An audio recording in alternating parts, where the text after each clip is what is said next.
Welcome to The Explainer. Today, we're going to talk about a story so huge, so epic, that it lasted for 72 years. It crossed two different kinds of media and was a part of daily life for multiple generations. We are, of course, talking about a true giant of broadcasting, Guiding Light.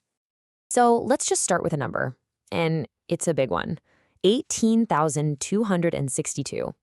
Just let that sink in for a second. That's how many episodes of Guiding Light were made.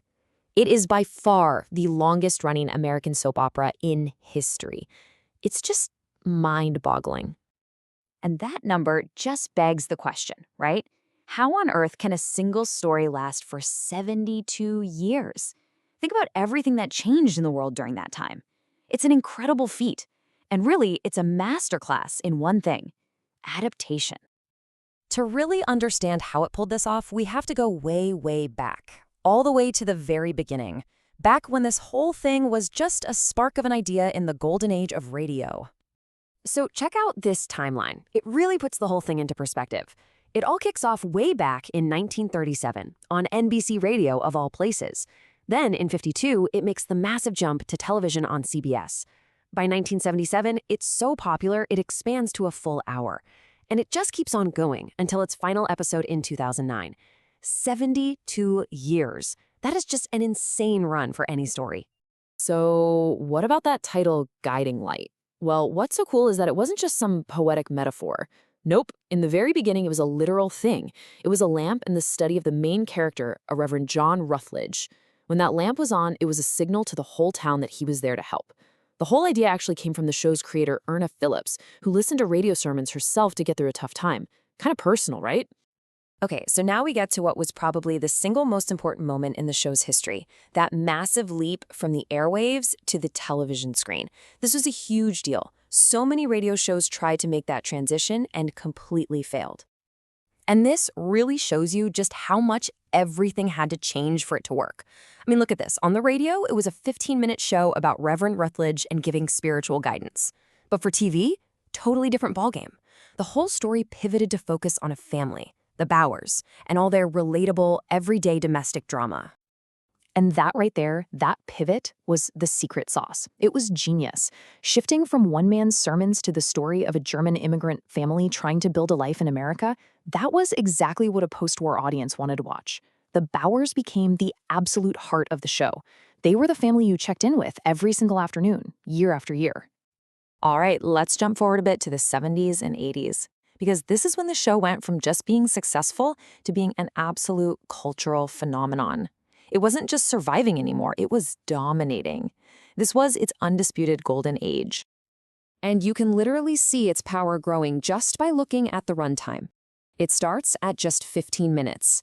Then, in 1968, boom, it doubles to 30 minutes. Then, less than 10 years later, in '77, bam, a full hour-long drama. A show just didn't get that much airtime unless it was a ratings giant. It was basically swallowing the entire afternoon block. But it wasn't just about being longer, you know? The storytelling got way deeper, way more complex. They introduced these incredible, charismatic villains you love to hate, like Roger Thorpe. They created iconic super couples, I'm talking Josh and Reva, that everybody was obsessed with. The plots just got smarter, more layered, and it paid off. It won its first Emmy for Outstanding Drama in 1980. America was completely and totally hooked. But, as you know, nothing lasts forever. As television started to change in the 90s and 2000s, Guiding Light started to face some really big challenges. Staying relevant wasn't going to be easy. So by the 1990s, the competition on daytime TV was getting fierce. And to try and keep viewers, the plots started to get, well, let's just say they got a little nuts. Things got really, really weird for a while there. Case in point, Reva's clone. I am not making this up. The show's main heroine, Reva, was presumed dead. So what did they do? They brought her back as a clone. Yes, a literal clone. And hey, if a clone wasn't wild enough for you, how about we throw in some time travel? Yep, the very same character, Reva, at another point, gets zapped back in time. Because why not? Oh, and that's not even all of it. This was all happening around the same time she had amnesia and became an Amish woman. and was also revealed to be the long-lost queen of a fictional country. You can't make this stuff up. It was a wild ride, to say the least. In its last few years, the show was really scrambling to survive. There were huge budget cuts, which meant they had to get rid of veteran actors and core characters that people had known for decades.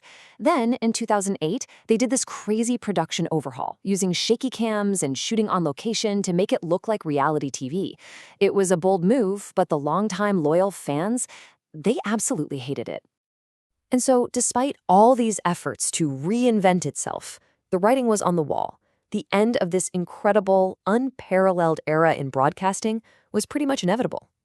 And then it happened. On April 1st, 2009, April Fool's Day of all days, CBS made the official announcement. Can you imagine? A lot of the cast and crew actually thought it was a prank. But it was very real. After 72 years, the light was finally going out.